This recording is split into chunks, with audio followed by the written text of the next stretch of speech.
Hi everyone, it's Lindsay. This is my advocacy speech. Okay.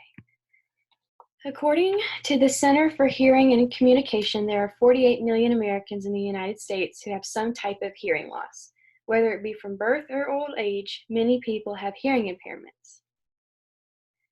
The U.S. Department of Health and Human Services says that about 2 to 3 out of every 1,000 children in the United States are born with a detectable level of hearing loss in one or both ears. For those who are born with a hearing impairment, there is a major educational struggle.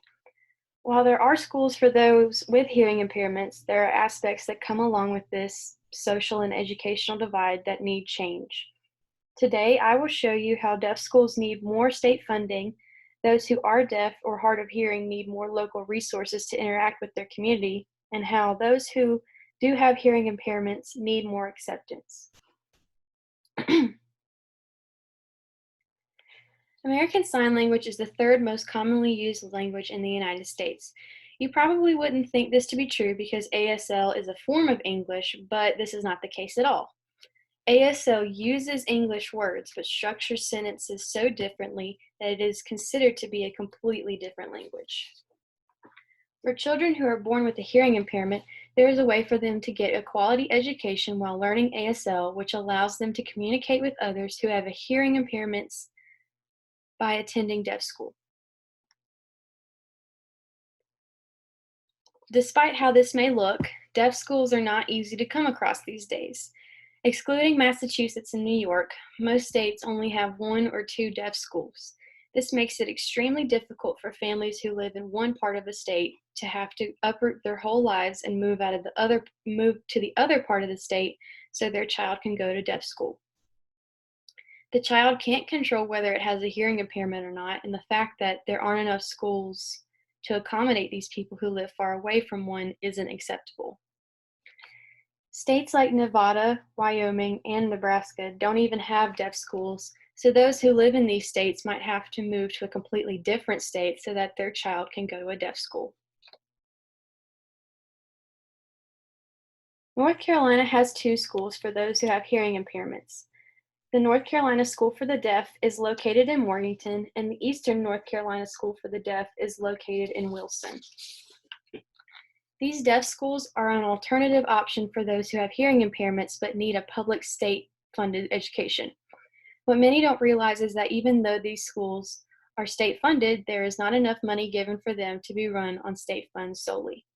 Many schools across the country have to charge tuition that price-wise are similar to one year's tuition at a private college or university. You might think, well, if some of these schools are so expensive, isn't there another option for those who can't afford to pay that much for primary and secondary education?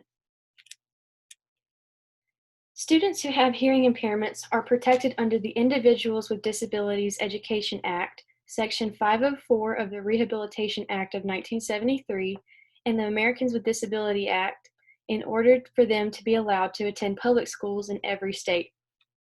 Unfortunately, many do not sign up for public school because of the hassle of finding an interpreter or translator to help the child communicate in the classroom. This also means a higher school budget to have to hire a translator and design a curriculum to fit that student specifically. Most importantly, because ASL isn't taught as a primary language in schools, many students who do not have hearing impairments will have a hard time communicating with those who are hearing impaired. These students will lose that social connection and be isolated from those who can hear.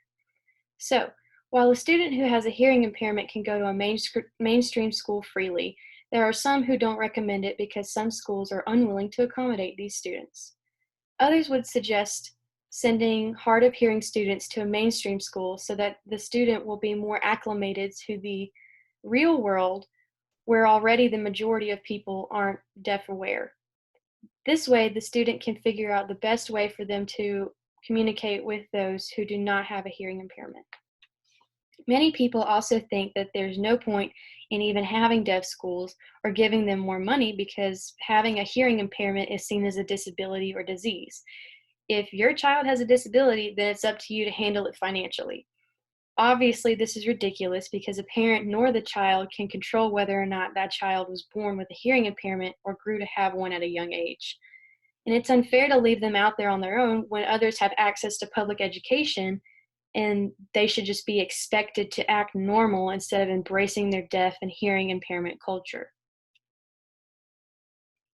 The National Association of the Deaf has a page on their website for those who are deaf or hard of hearing to view to provide tips for them on how to have more effective advocacy for themselves.